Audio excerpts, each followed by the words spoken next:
ሀገሩ ደሴ ነው። አየሩ ምርጥ ነው። ይሄ የሚታየው ጦሳ ተራራ ነው።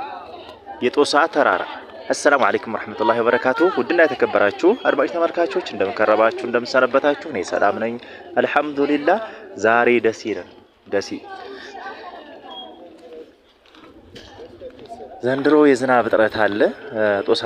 ጦሳ ተራራ በምታዩት እንግዲህ በዚህ ስታይል አልነበረም። ቀዝቃዛ ነበረ፣ ሀገሩ ለምለም ነበረ። ዘንድሮ ግን ድርቅ ስለሆነ ያን ያክል ለምለም አይታይም።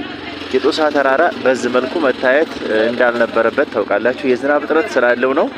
ኢንሻአላህ በቅርቡ አላህ ረህመቱን ይወፍቀን። ሁላችሁንም ሰላም ሰላም ብያለሁ። በጣም እየጠፋው ነው።